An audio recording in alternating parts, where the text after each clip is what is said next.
अस्सलाम वालेकुम, आदाब। मैं हूं मोहसिन और आप देख रहे हैं BBN न्यूज़। आइए शुरुआत करते हैं आज की खबरनामे की और नजर डालते हैं हेडलाइंस पर।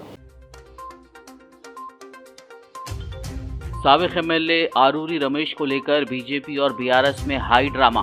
दयाकर राव के साथ आरूरी रमेश पहुंचे KCR के घर, बोले वो BRS में ही रहेंगे।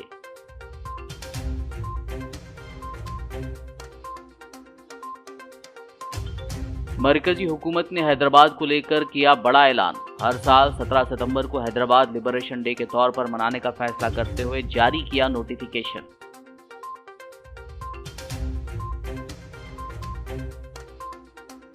मजलिसी अरकान असेंबली और काउंसिल के वफद ने की रचाकुंडा, साइबराबाद और हैदराबाद पुलिस कमिश्नरान से मुलाकात। रमजान में रात देर गए तक कारोबार खुले रखने से मुताल्लिक की नुमाइंदगी।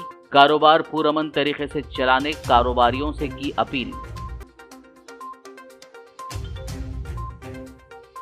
KCR की क़यादत में वरंगल पार्लिमानी हल्क़े जात की जायजा मीटिंग। लोकसभा इंतख़ाबात में अपनाए जाने वाली हिकमत अमली पर किया गया तबादले ख्याल।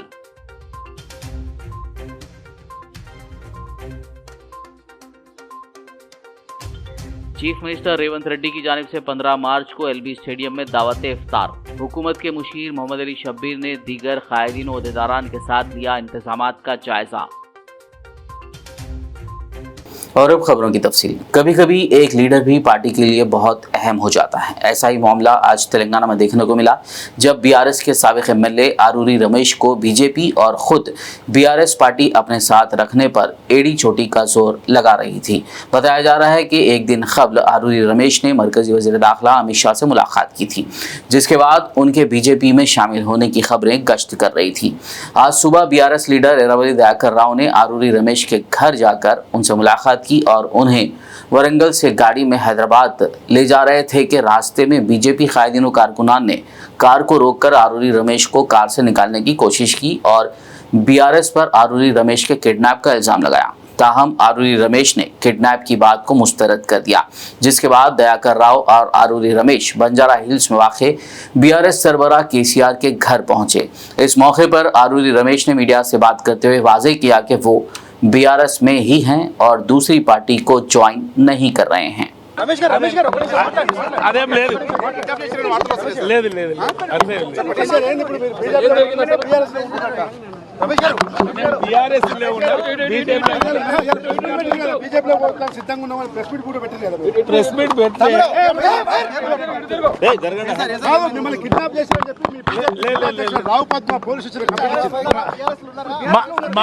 మా పార్టీ వాళ్ళే వస్తే కిడ్నాప్ కాదు కదా,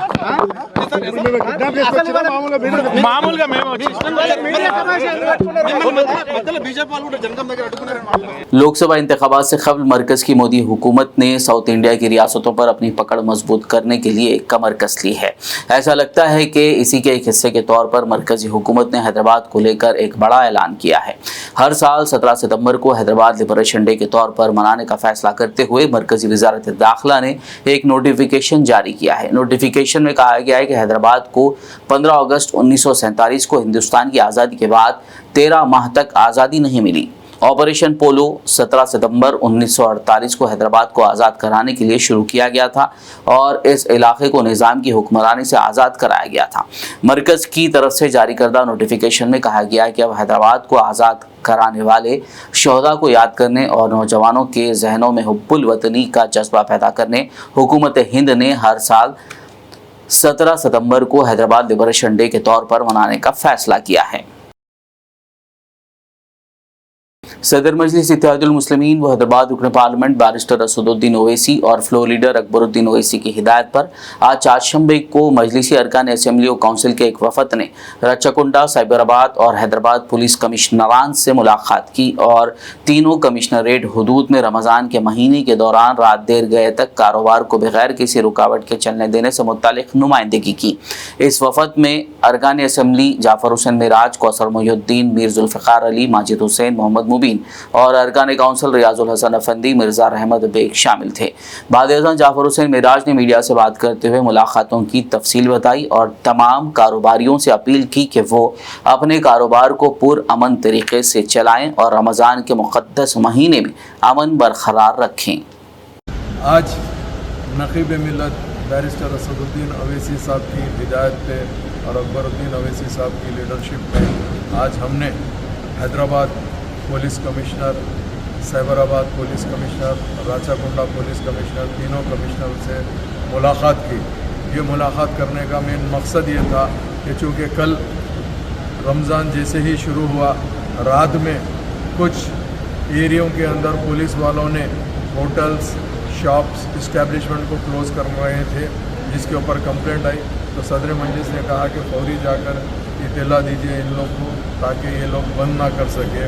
वजह यह है कि हर साल रमज़ान के अंदर ये जो प्रैक्टिस चलती है कि जितने मुसलमान हैं रात में शॉपिंग को निकलते हैं, सैर करने को होटल जाते हैं, उसके अलावा इफ्तार के बाद, तरावियों के बाद, क्योंकि इफ्तार के बाद खाते नहीं हैं तो तरावियों के बाद भी उन लोग जैसा भी है अपना इस्तेमाल करते हैं। मगर किसी कन्फ्यूजन की तरफ से 17 फरवरी को एक मीटिंग हुई थी सेक्रेटरीट में, उसमें हमारे पार्टी फ्लोर लीडर जनाब अकबरुद्दीन अवैसी साहब ने क्लियर कट कह दिया था हुकूमत तेलंगाना को कि अब की रमज़ान में कोई डिस्टर्ब नहीं करना चाहिए, मगर किसी वजह से डिस्टर्ब हो रहा था, इसके लिए नुमाइंदगी करे। अभी कमिश्नर हैदराबाद, साइबराबाद और राचाकुंडा ने हमको एश्योरेंस दे दिया है, इंशाल्लाह आज से किसी को तकलीफ़ नहीं होंगी। तो इंशाल्लाह ताला हम आपको ये इत्तला देते हैं कि आप लोग भी अपना कारोबार करिए, मगर लॉ एंड ऑर्डर प्रॉब्लम होने मत दीजिए, रोड को जाम ऐसा मत करिए कि जिसकी तरफ से लोगों को चलने फिरने वालों को, आप अपना कारोबार करते हुए पार्किंग वार्किंग ठीक से रखिए, कोई तकलीफ़ नहीं होगी। यही इत्तला देना था। बहुत बहुत शुक्रिया। तेलंगाना हुकूमत के मुशीर मोहम्मद अली शब्बीर ने आज एक प्रेस कॉन्फ्रेंस करते हुए कहा कि कांग्रेस पार्टी CAA बिल के खिलाफ है। మా Congress party all India Congress ఎక్కడెక్కడ రాష్ట్రాల్లోనే అన్ని చోట వ్యతిరేకిస్తుంది.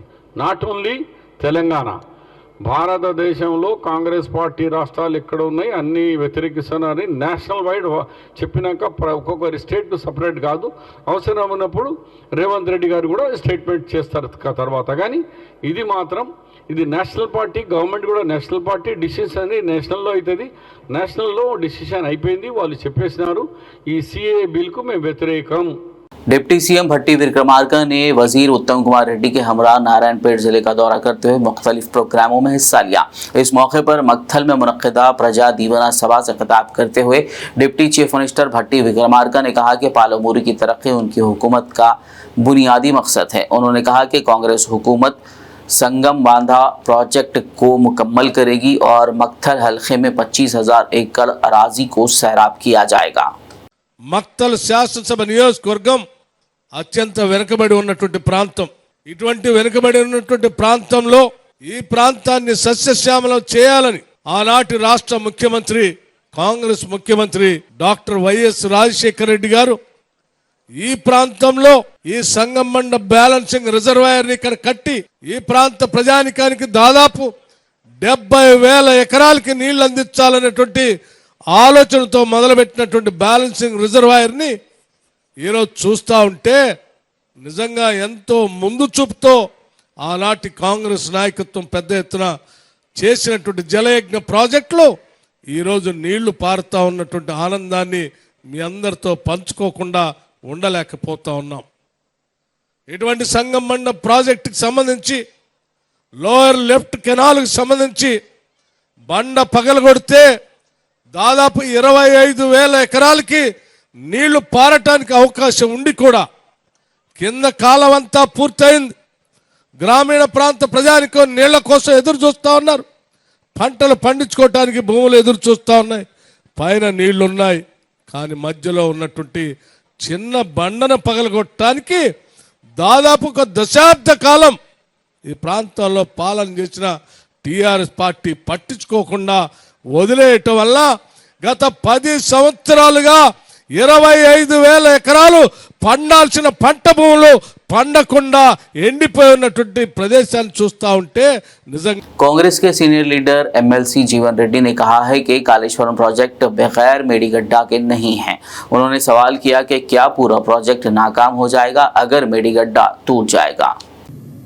ఎప్పుడైతే ఈ కాళేశ్వరం ప్రాజెక్టు డొల్ల ప్రాజెక్టు అట్లే పవర్ పర్చేసింగ్ అగ్రిమెంట్స్ ఈ రెండింటిపై ఏదైతే జ్యుడిషియల్ ఎంక్వైరీ వేయడం జరిగిందో వీళ్ళ కేసీఆర్ మైండ్ బ్లాక్ అయిపోయిందా. జ్యుడిషియల్ ఎంక్వైరీ వేయడంతో అనేది ఇస్తుందో కేసీఆర్ మతి భ్రమించినట్టు మాట్లాడుతుండని చెప్పట.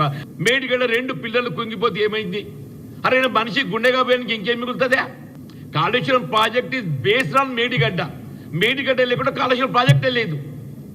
అసలు నీటిని ప్రాథమిక స్థాయిలో ఎత్తిపోసేటువంటి ఒక barrage Medigadda.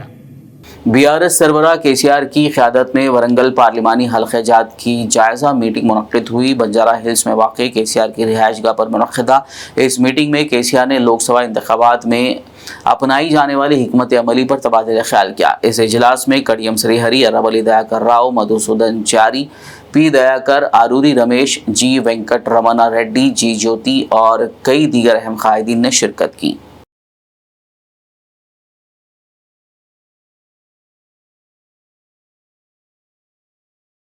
Chief minister Revanth Reddy की जानिब से 15 मार्च बरोज़ जुमा LB स्टेडियम में दावत इफ्तार का एहतमाम किया जा रहा है। इस सिलसिले में हुकूमत तेलंगाना के मुशीर बराक़ियती उमूर मोहम्मद अली शब्बीर और दीगर क़ायदीन ने सरकारी अहदेदारों के हमरा LB स्टेडियम का दौरा करते हुए इंतजामात का जायज़ा लिया। वज़ीर-ए-आज़म मोहम्मद अली शब्बीर ने मीडिया से बात करते हुए तफसीलात से वाकिफ़ करवाया। इस दौरे में चेयरमैन वक्फ बोर्ड सैयद अज़मतुल्लाह हुसैनी, चेयरमैन रियासती हज कमेटी सैयद शाह गुलाम अफजल ब्यावनी अलमारूफ खुसरो पाशा, चेयरमैन रियासती उर्दू अकेडमी ताहिर बिन हमदान, चेयरमैन अक़लियती मालियती कॉरपोरेशन उबैदुल्लाह कोतवाल के अलावा दीगर मौजूद थे। मुसलमान भूख और प्यास को बर्दाश्त करते हुए रोजा रहते हैं, सब जानते हैं आप। इसीलिए इस रमजानुल मुबारक में हर मजहब के लोग जो रोजेदार की एहतराम करते हैं, ये हिंदुस्तान की परंपरा, हिंदुस्तान की रिवायत है। हिंदुस्तान ही नहीं बल्कि दुनिया में भी ये रिवायत चलती है कि रोजेदार को लोग ये समझते हैं कि रोजगार को रोजा खिलाना एक सवाब की बात है। इस सिलसिले में हमारे पास भी ये रिवायत है, जब से हिंदुस्तान आजाद हुआ, आजादी से पहले भी, कि रमजान में एक रोज हुकूमत इफ्तार देती है। इसी सिलसिले में हमारे हर्जिल अजीज चीफ मिनिस्टर रेवंत रेड्डी जी चाहते हैं कि पहला जुमा में ही इफ्तार को मने। पहले हमेशा आखिरी में दिया करते थे, लेकिन सीएम साहब की सोच में ये है कि नहीं शबीर भाई, इफ्तार हम पहला जुमा में देंगे। तो रमजान शरीफ का 5वां रोजा हो रहा है,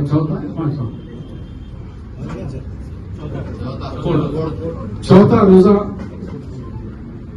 आ रहा है। और चीफ मिनिस्टर साहब की ख्वाहिश है कि मैं तमाम रोजगारों से मुलाकात करूं और तमाम उलमाए कराम, मशाइखिन कराम, हुफ़ाज़ कराम के साथ साथ हमारे रोजदार भाइयों से, चाहे वो कोई भी जमात के हो, रोजे के लिए कोई जमात, इस साथ तो हमारे कांग्रेस के तमाम चेयरमैन, तमाम लोग तो साथ में रहेंगे, पूरी कैबिनेट भी रहेगी, डिप्टी सीएम साहब भी रहेंगे। लेकिन सीएम साहब का ख्वाहिश है कि जुमा के दिन पहला जुमा में इफ्तार होना चाहिए और अच्छे तरीके से होना चाहिए।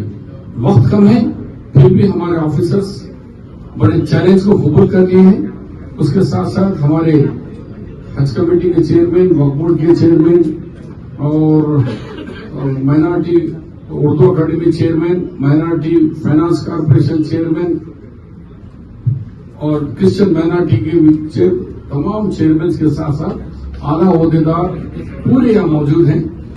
खबरनामे में फिलहाल लेंगे एक ब्रेक, मुलाकात होगी इस छोटे से ब्रेक के बाद।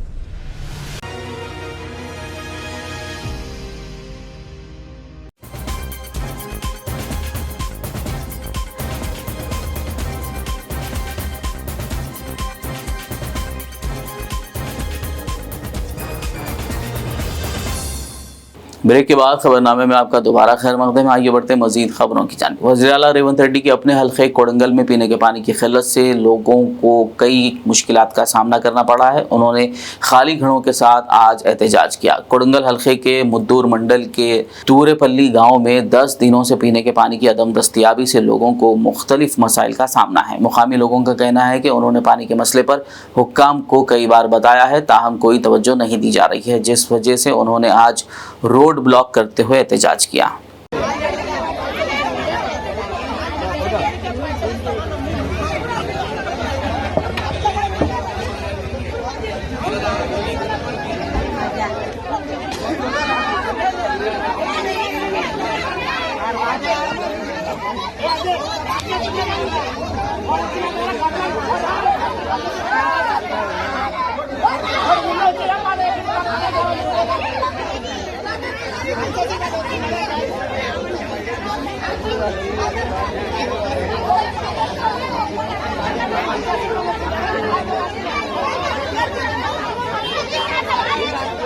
जनगांव एमएलए पल्ला राजेश्वर रेड्डी ने हुकूमत से मुतालबा किया कि गोदावरी का पानी फौरी तौर पर तपासपल्ली और लदनूर के ज़खायर में डाला जाए और किसानों की फसलों को बचाने के लिए चिरियाला, कोमुरुलावली, मुद्दुर और धूलीपेटा मंडलों में तालाबों और कैनालों को भरा जाए।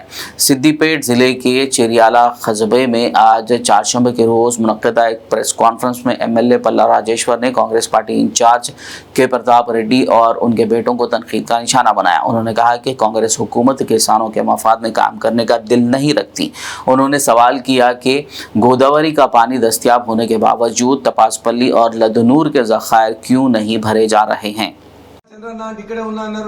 ఇవాళ పొద్దున చూస్తే నాతో పాటు ఇక్కడికి వచ్చిండ్రు, పేపర్లో చూసి వారే చెప్తున్నారు నేను ఎక్కడ పోయినా నా పేరు అలా పెట్టిందని చెప్పేసి. ఇంత పచ్చి అబద్ధాలు ఇలా కాంగ్రెస్ పార్టీ ప్రయత్నం చేస్తున్నది. వంగ చంద్రారెడ్డి గారు పిఎస్సిఎస్ అధ్యక్షులు బీఆర్ఎస్ పార్టీలోనే ఉన్నారు, ఉంటారు. ఖచ్చితంగా ఇటువంటి తప్పుడు ప్రచారాన్ని మేము ఖండిస్తా ఉన్నాం. కాగితం మహేందర్ రెడ్డి అని చెప్పేసి జనగామ పట్టణంలో ఇంత ముందు మార్కెట్ కమిటీ చైర్మన్ గా ఉన్నారు. వారు కాంగ్రెస్ పార్టీలోనే ఉన్నారు. ఆ కాంగ్రెస్ పార్టీలో ఉన్న వాళ్ళకి మళ్ళీ కాంగ్రెస్ పార్టీలో చేరిన మరొక అబద్ధం ప్రయత్నం చేస్తున్నారు. కాగితం మహేందర్ రెడ్డి గారు ఏనాడు బీఆర్ఎస్ లో లేడు, టీఆర్ఎస్ లో లేడు, కాంగ్రెస్ లోనే ఉన్నారు. మరి కాంగ్రెస్ లో ఏ వర్గంలో ఉన్నారో, మరి ఏ వర్గంలో చేరినారో వాళ్ళు చెప్పాలి. మా పార్టీలో అయితే లేరు. పార్టీ మార్పు కాదు, వర్గం ఏమైనా మారిందో వాళ్ళు చూసుకోవాలి తప్ప మా మీద ఈ విధంగా దుష్ప్రచారం చేస్తే కరెక్ట్ కాదు. అదేవిధంగా ఇక్కడ కూడా నిన్న వారి యొక్క ఓడిపోయిన అభ్యర్థి వాళ్ళ కొడుకులు చాలా దురాఘాతాలు చేస్తున్నారు, చాలా ప్రజల్ని ఇబ్బందులు పెడుతున్నారు, అధికారులను ఇబ్బంది పెడతా ఉన్నారు. నిన్న బచ్చన్నపేటలో కూడా అందరూ పంచాయతీ సెక్రటరీలందరినీ పిలిచి వాళ్ళందరికీ వార్నింగ్ ఇచ్చి మేము చేస్తేనే పనులు చేయాలి, మాకేదైనా కార్యక్రమాలు ఇస్తే అని చెప్పేసి మొత్తం కూడా కాంగ్రెస్ పార్టీ ఆఫీసులో పంచాయతీ సెక్రటరీతో మీటింగ్ పెట్టి వాళ్ళని బెదిరించడం జరిగింది. దాన్ని ఖండిస్తున్నాం. పంచాయతీ సెక్రటరీలకు అండగా ఉంటాం, ఎంపీడీఓలకు అండగా ఉంటాం. ఎంఆర్ఓ గాని, కమిషనర్ గాని, మరెవరు గాని బెదిరించినట్లయితే వారందరికీ మేము ఖచ్చితంగా ఎన్నికైన ప్రజాప్రతినిధిగా మా యొక్క ప్రజాప్రతినిధులందరూ అండగా ఉంటారు. మీరు భయపడాల్సిన అవసరం లేదు. ప్రోటోకాల్ ప్రకారం ఏదైతే రూల్ బుక్ ఉంటుందో దాని ప్రకారమే పనులు చేయాలి తప్ప ఇష్టం వచ్చినట్టు కాంగ్రెస్ కు దోచిపెడతామంటే ఎవరు ఒప్పుకోరు. కాబట్టి పంచాయతీ సెక్రటరీలను గాని మిగతా అధికారులను బెదిరించడం, అదిరించడం అది సఖ్యత సరైనది కాదని చెప్పేసి ఇలా కాంగ్రెస్ పార్టీ నాయకులను నేను తెలియజేస్తా ఉన్నా. మీరు బెదిరించినంత మాత్రాన ఎవరు బెదరడానికి లేదు. ఎలక్షన్ లో ముందు मलकाजगिरी एमएलए मर्री राजशेखर रेड्डी ने बतौर एमएलए 100 दिन मुकम्मल होने के मौके पर मीडिया कॉन्फ्रेंस की। इस मौके पर उन्होंने कहा कि मलकाजगिरी अवाम उन पर भरोसा रखें कि वो मुख्तलिफ महकमों के अहदेदारों के ताउन से हल्के को मजीद तरक्की देंगे। उन्होंने 100 दिनों की कारकर्दगी पर रोशनी डाली। इसके अलावा उन्होंने उनके कॉलेज में की गई निदामी कार्रवाई पर रद्दअमल देते हुए कहा कि उन्होंने किसी ज़मीन पर कब्जा नहीं किया है। ఉద్యమకారులకు, సీనియర్ నాయకులకు, అదేవిధంగా కార్యకర్తలకి, మీడియా మిత్రులకు, ఇంకా పెద్దలకు ప్రతి ఒక్కరికి కూడా నా యొక్క నమస్కారం తెలియజేసుకుంటున్నాను. ముఖ్యంగా శివరాత్రి మొన్ననే అయిపోయింది. శివరాత్రి సందర్భంగా అందరికీ శివరాత్రి శుభాకాంక్షలు తెలియజేసుకుంటూ, అదేవిధంగా పవిత్ర రంజాన్ మాసం కూడా ఇవాళనే స్టార్ట్ అయినందున ప్రతి ఒక్కరికి, ప్రత్యేకంగా ముస్లిమ్స్కి ప్రతి ఒక్కరికి కూడా రంజాన్ మాసం శుభాకాంక్షలు తెలియజేసుకుంటున్నాను. ఈ సుమారు నేను ఎలక్ట్ అయ్యి ఇక్కడ సుమారు 100 రోజులు, అంటే 95 రోజుల నుంచి 100 రోజుల మధ్యలో ఇది ఉంది. 100 రోజులు అయిన సందర్భంగా ఎన్నికలకు పూర్తిగా సహకరించిన మీడియా మిత్రులతో ముచ్చటిద్దామనేసి ప్రధానంగా ఈ యొక్క కార్యక్రమం ఏర్పాటు చేయడం జరిగింది. ఇందులో పెద్ద వేరే సెన్సేషనల్ న్యూసెస్ ఏం లేవన్నా. ఒక 100 డేస్ అవుతుంది, ఏ విధంగా ముందుకెళ్తున్నాం, మా నాయకుల సహకారంతో, అదేవిధంగా అధికారుల సహకారంతో ఏ విధంగా అయితే ముందుకెళ్తున్నామో ఒకసారి మీకు కూడా ఒకసారి తెలియజేయాల్సిన బాధ్యత. ఎందుకంటే ఎలక్షన్స్ తర్వాత నేను కలవలేకపోయినా, కొంచెం ఈ ఉన్న బిజీలలో ప్రతిరోజు కాలనీ వాసులతోటి కానీ బస్తీ వాసులతోటి ఉన్న ఎంగేజ్మెంట్ తోటి కొంచెం అన్యదా అనుకోవద్దన్నా. ఇప్పటి నుంచి మళ్ళీ అది రెగ్యులర్ కాంటాక్ట్ అయ్యే విధంగా కూడా చూసుకుంటాను తప్పకుండా. ఎందుకంటే వాట్ ఐ బిలీవ్ ఈజ్ మీడియానే ఒక మూడో కన్ను అని నేను అనుకుంటాను. ఎందుకంటే ప్రత్యేకంగా మీరు ప్రతి ఒక్క నాయకుని దగ్గరికి వెళ్తారు, ప్రతిపక్షంలో ఉన్న నాయకుడు కావచ్చు, పక్షంలో ఉన్న నాయకుడు కావచ్చు. సో ప్రతి ఒక్కరి దగ్గరికి వెళ్తారు, ప్రతి ఒక్కరి వ్యూ పాయింట్ తెలుస్తుంది. అదేవిధంగా కాలనీ సంఘాల ప్రతినిధులతోటి, బస్తీ సంఘాల ప్రతినిధులతోటి, కుల సంఘాల ప్రతినిధులతోటి కూడా రెగ్యులర్గా చర్చిస్తుంటారు. కాబట్టి మీకు ప్రతి ఒక్కటి కూడా ఒక అవగాహన ఉంటుందనేసి నాకైతే నమ్మకం. ఇంకా ముఖ్యంగా చాలామంది ఇంటెలిజెన్స్ ఏదో ఇంకా చెప్తారు మనకు అనుకుంటారు, కానీ మీ ద్వారానే నేనైతే అత్యధికంగా లాభం పొందిందైతే మీ ద్వారానే అని చెప్పుకోవచ్చు. ఏ విధంగా మా యొక్క స్ట్రాటజీస్ పనిచేస్తున్నాయా, మా పనితీరు ఏ విధంగా పోతుంది. रियासत तेलंगाना में मिशन भागीरथा महकमे RWS इंट्रा के वाटर टेस्टिंग लैब में 370 मुलाजमीन 20 साल से आउटसोर्सिंग के तहत काम कर रहे हैं। साबिका हुकूमत की अदम दिलचस्पी की वजह से पिछले मार्च के महीने से आज तक उन्हें तनख्वाहें जारी नहीं की गई, जिस वजह से इन मुलाजमीन को कई एक मुश्किलात का सामना है। 150 मुलाजमीन ने हैदराबाद के प्रजा दरबार पहुंचकर एक तहरीरी याददाश्त पेश की और जल्द तनख्वाहें जारी करने रियासती वज़ीर आला रेवंत रेड्डी से अपील की। इन मुलाजमीन ने गुज़िश्ता सामक्का सारक्का जात्रा में भी अपनी खिदमत अंजाम दी है। इन मुलाजमीन ने रियासती वज़ीर पंचायत राज सीतक्का और दीगर वज़रा से भी मुलाकात करते हुए 11 माह की तनख्वाहें जारी करने दरख्वास्त की। వరంగల్ నుండి వచ్చినాను. నాతో పాటు స్టేట్లో పనిచేసే వాళ్ళు మొత్తం 350 మంది మా RWS డిపార్ట్మెంట్లో ఇంట్రా ల్యాబ్లో పనిచేసే వాళ్ళు ఉన్నారు. అందులో 110 మంది వాళ్ళు ఇచ్చింది ఇక్కడికి. ఆ 110 మంది సమస్య ఏంటిదంటే, మాకు గడిచిన 11 నెలల నుండి మా జీతాలు రాలేదు. పోయిన సంవత్సరం ఏమైందంటే 13 నెలల తర్వాత మా జీతాలు రావడం వల్ల మాలో ఒక 4 పిల్లలు, మా అన్నదమ్ములు, జనగాం ల్యాబ్లో హరికృష్ణ అనే పిల్లగాడు, సుదర్శన్ అనే నల్గొండ పిల్లగాడు ఇట్లా ఆర్థిక ఇబ్బందులతో ఆత్మహత్య చేసుకున్నాడు. ఈ సంవత్సరం మాకు వేతనాలు తొందరగా రావాలనే ఉద్దేశంతో ఇక్కడికి వచ్చినాం. ప్రగతి వల్ల మీ అప్లికేషన్ ఇచ్చినాం. మా సమస్యను వెంటనే పరిష్కరిస్తే ఈ 350 మంది ఎంప్లాయీసే కాదు, వాళ్ళ కుటుంబాలు మొత్తం కలిపి ఒక 1000 మందికి జీవనోపాధి కలుగుతుంది. లేకపోతే వీళ్ళందరూ ఆత్మహత్యలు చేసుకునే పరిస్థితి ఉంది. ఈ సమస్యను వెంటనే పరిష్కరించాలని మీ మీడియా ద్వారా గవర్నమెంట్ దృష్టికి పోతుందని మేము ఆశిస్తున్నాం. कांग्रेस के हरकियाती क़ायद व हैदराबाद की मशहूर शख्सियत जाबिर पटेल का कल रात इंतकाल हो गया। ख़ानदानी ज़राए के मुताबिक उन्हें सीने में दर्द की शिकायत पर हैदराबाद के अपोलो अस्पताल ले जाया गया, जहां उनका इंतकाल हो गया। जिसके बाद रेड हिल्स में वाक़ उनके मकान पर रिश्तेदारों, दोस्त अहबाब और सियासी क़ायदीन ने उनका आखिरी दीदार करते हुए अहले खाना से हमदर्दी का इज़हार किया। आज चारशंबे की दोपहर पब्लिक गार्डन में वाक़ शाही मस्जिद में नमाज जनाजा अदा की गई, जबकि तदफीन टोली चौकी जमाली क़ब्रिस्तान में अमल में लाई गई। हैदराबाद के जुबली हिल्स में मंगल की रात वेंगलराव नगर से BRS खातून कॉरपोरेटर देदीप्या को कुछ खातून ने रोककर हमला किया। इस वाक़े में देदीप्या को मामूली चोटें आईं।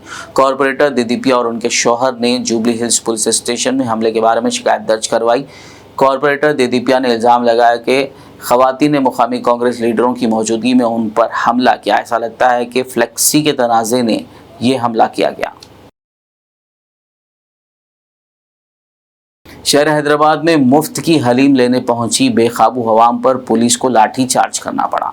चादरघाट में होटल अजीबो के इफ्तिताह के मौके पर होटल इंतज़ामिया ने मुफ्त हलीम का ऐलान किया था। ताहम मंगल की शाम जब इफ्तिताह हुआ तो मुफ्त की हलीम लेने अवाम का बेकाबू हुजूम जमा हो गया और उन्हें मुंतशिर करने पुलिस को मजबूरन लाठीचार्ज का सहारा लेना पड़ा। बाद-ए-अज़ां होटल अजीबो के इंतज़ामिया ने 1 घंटे के लिए अपना कारोबार रोक दिया था।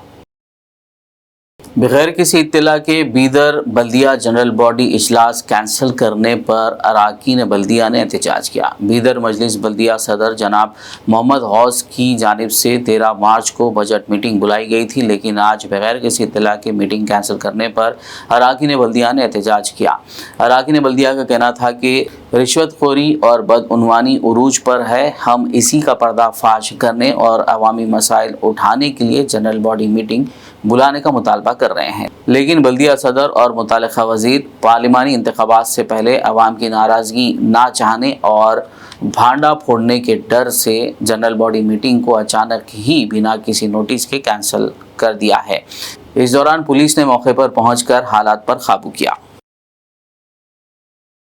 आरमूर शहर में वाक़ आरटीसी बस डिपो में आरटीसी मुलाजिमीन ने हुकूमत की तरफ से आरटीसी मुलाजिमीन को 21% पीआरसी देने के ऐलान पर खुशी का इजहार किया। इस मौके पर आरमूर बस डिपो मुलाजिमीन, कांग्रेस पार्टी कायदीन, म्यूनसिपल काउंसलरों ने CM Revanth Reddy, deputy CM Bhatti Vikramarka, रियासती वजीर पूनम प्रभाकर के पोर्ट्रेट को दूध से नहलाया।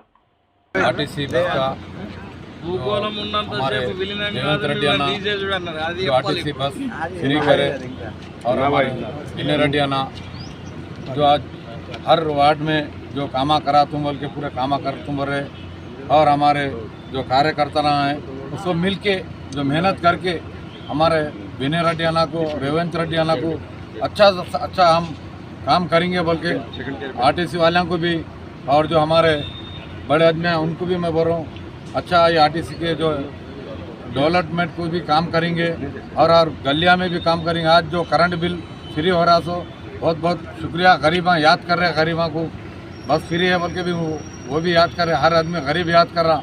अच्छा काम करने के बाद अपने को अल्लाह में अपने को कहीं भी काम हो जाता, इंशाल्लाह ऐसा काम कर लेते जाएंगे रेवंत रेड्डी अन्ना से। और हमारे వినయ్ రెడ్డి గారి ఆధ్వర్యంలో పిలుపు మేరకు ఈరోజు డిపో వద్ద కార్మికులతో ఈ సంబరాల కార్యక్రమం ఏర్పాటు చేయబడ్డది। ఎందుకంటే గత ప్రభుత్వము 10 సంవత్సరాల నుండి పీఆర్సీ ప్రకటించక ఇబ్బందులు పడుతున్న కార్మికులు కాంగ్రెస్ ప్రభుత్వం ఎక్కిన 3 నెలలకే మనకు పీఆర్సీ 21% ప్రకటించినందుకు రేవంత్ రెడ్డి గారికి, ముఖ్యమంత్రి రేవంత్ రెడ్డి గారికి, రవాణా శాఖ మంత్రి పొన్నం ప్రభాకర్ గారికి మరియు ఎండి సజ్జనార్ గారికి కార్మికుల తరఫున, ఆర్మూర్ డిపో తరఫున కృతజ్ఞతలు తెలుపుతున్నాము। అలాగే భవిష్యత్తులో కూడా ఇంకా పీఆర్సీ కూడా ప్రకటిస్తారు, అది అతి త్వరలో ఒక 1 ఇయర్ లోపలనే ప్రకటిస్తారు। ఇంకోటి ఏంటంటే కార్మికులు తెలుసుకోవాలి, ఎందుకంటే ఇది 17 నుంచి 21 వరకు 17 నుంచి 17లో పీఆర్సీని 17 నుంచి 21 వరకు ఇచ్చిండు కాబట్టి అవి ఏరియర్స్ మనిషికి 2 లక్షల నుండి 5 లక్షల వరకు కార్మికులకు రిటైర్మెంట్లో బెనిఫిట్ అవుతుంది। అది గ్రహిస్తలేరు కార్మికులు। గత ప్రభుత్వము మనకి ఇచ్చింది తోడెం, కానీ ఇలా తెలుసలేదు ప్రతి కార్మికుడికి 7,000 నుంచి 14,000 వరకు ఇలా బెనిఫిట్ అవుతుంది। అది లెక్కలైన తర్వాత మీ అందరు తెలుసుకుంటారు కాబట్టి మళ్ళీ దీన్ని ఇప్పుడు రేవంత్ రెడ్డి గారు అతి త్వరలోనే మన ఆర్టీసీని ప్రభుత్వంలో విలీనం చేసినప్పుడు ఇవన్నీ బెనిఫిట్స్ వస్తాయి। ఈ 21% పోయి 30% వస్తుంది। మళ్ళీ ప్రభుత్వ ఉద్యోగులతో సమానంగా జీతాలు వస్తాయి కాబట్టి ఎవరు అసంతృప్తి చెందవద్దు, ఎందుకంటే వచ్చి ప్రభుత్వం 3 నెలలు అయింది కాబట్టి ఆ 3 నెలల లోపలనే మనకు పీఆర్సీ ప్రకటించాడు కాబట్టి రేవంత్ రెడ్డి గారు కార్మికుల తరఫున ఎంతో మనం రుణపడి ఉన్నాము। అతి త్వరలో 2వ పీఆర్సీ వస్తే అన్నీ వస్తాయి కాబట్టి కార్మికులు అసంతృప్తి చెందవద్దు। ఇప్పుడు మన కార్మికుల మందరము రేవంత్ రెడ్డి గారికి కృతజ్ఞత భావంతో మనము సంబరాలు చేసుకుంటాం కాబట్టి ఈ కార్మికుల తరఫున వాళ్ళందరికీ కృతజ్ఞతలు తెలియజేస్తాం। आखिर में एक नजर हेडलाइंस पर। साबिक एमएलए आरूरी रमेश को लेकर बीजेपी और बीआरएस में हाई ड्रामा। दयाकर राव के साथ आरूरी रमेश पहुंचे केसीआर के घर, बोले वो बीआरएस में ही रहेंगे।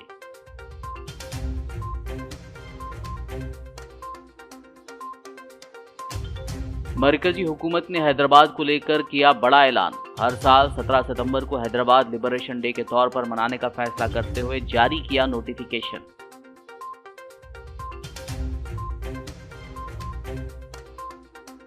मजलिसी अरकान असेंबली और काउंसिल के वफद ने की रचाकुंडा, साइबराबाद और हैदराबाद पुलिस कमिश्नरान से मुलाकात। रमजान में रात देर गए तक कारोबार खुले रखने से मुतालिक की नुमाइंदगी। कारोबार पुरअमन तरीके से चलाने कारोबारियों से की अपील। केसीआर की क़यादत में वरंगल पार्लिमानी हल्के जात की जायजा मीटिंग। लोकसभा इंतखाबात में अपनाए जाने वाली हिकमत अमली पर किया गया तबादले ख्याल।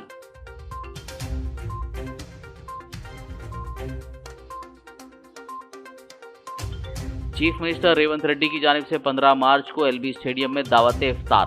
हुकूमत के मुशीर मोहम्मद अली शब्बीर ने दीगर कायदीन और अहदेदारान के साथ लिया इंतजामात का जायजा। खबरनामे में फिलहाल बस इतना ही। ताज़ा तरीन अपडेट्स के लिए देखते रहिए PBN न्यूज़। यूट्यूब और फेसबुक पर मौजूद हमारे वीडियोस को लाइक और शेयर